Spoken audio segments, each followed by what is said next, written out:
So we're here right now with Ronnie Winter Defoe of the Red Jumpsuit Apparatus. Thank you so much for coming. When you guys first came out, obviously Face Down was the hit, that whole Don't You Fake It record. What was it like kind of hitting so big, like right away with that record? Because it's probably one of the biggest records of that early 2000s time period. Yeah, well, for us, it didn't feel that way. So I guess how it felt was like how you hear often. If you know the whole story, my brother and I have been working on music together, which you'll understand, you have a brother, since we were 9, so that's really when it started. I mean, so we're backing it up like decades at that point.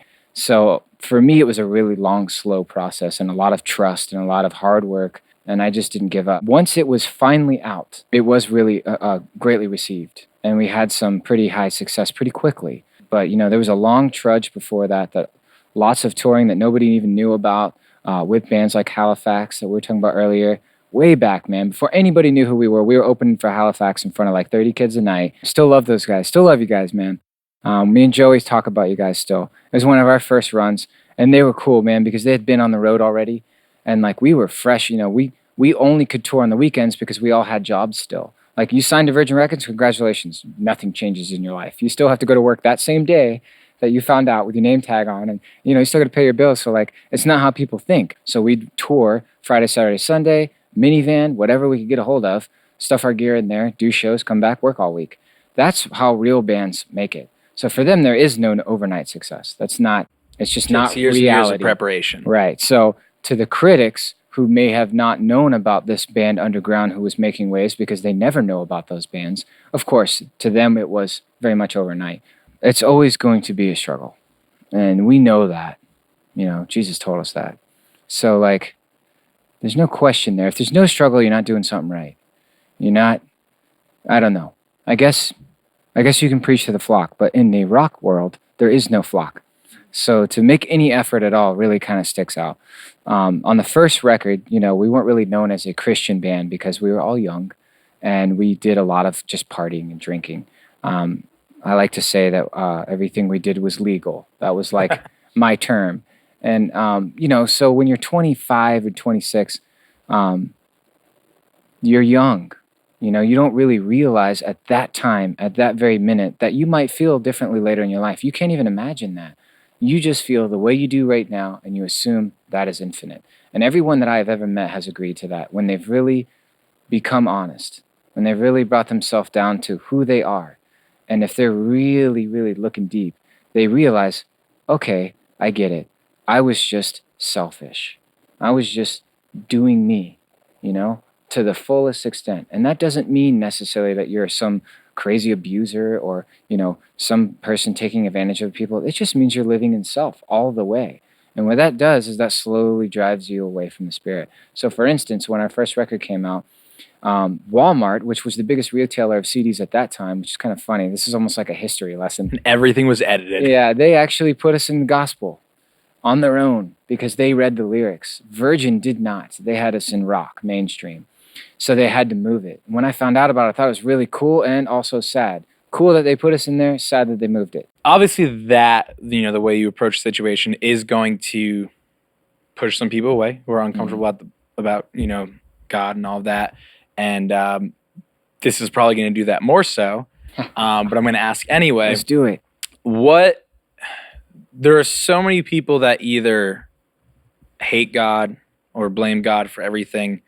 What would you say to those people coming from a place where maybe at points you blamed God other than yourself for what your actions were? My experience is pretty simple. Because I actually am not just saying these words, because I actually went through this really wild process that was the hardest thing I have ever done in my life, which was beating my addiction to alcohol. When I did that, I had to truly actually do those things. I had to get on my knees and pray to God.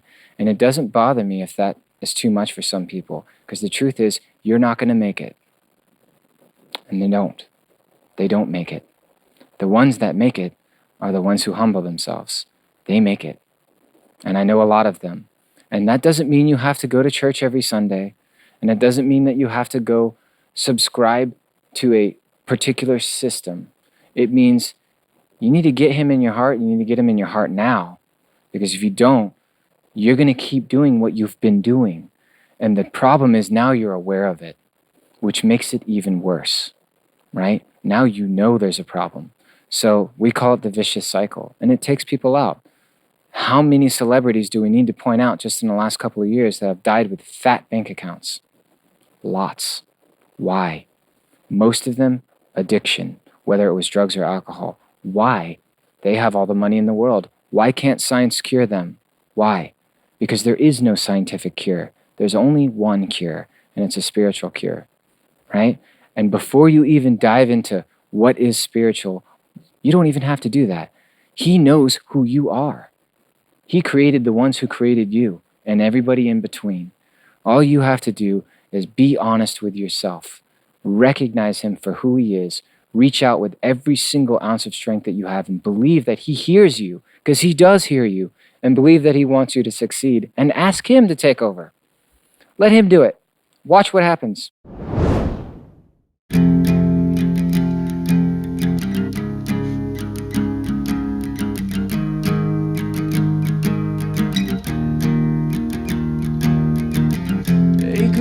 Drive me crazy. One long pursuit them in my hand. Still never understand when you hang around.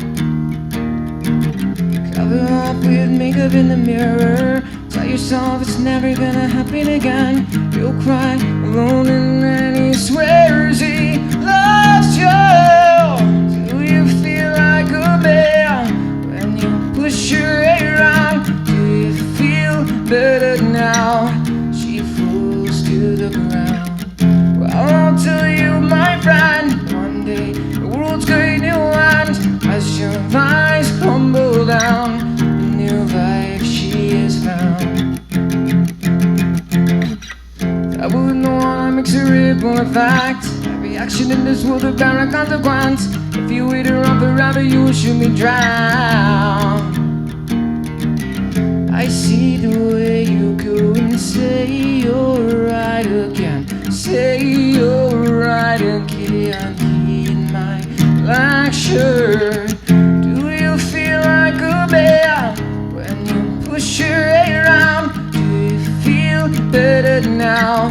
She falls to the ground. Well, I'll tell you, my friend, one day the world's going to end as your eyes crumble down. New life she has found.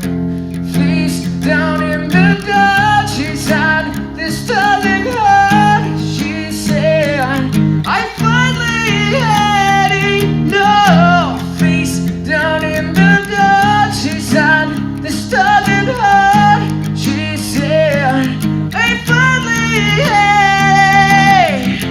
One day she will tell you that she has had enough. Ooh, do you feel like a man when you push your hair around? Do you feel better now? She falls to the ground.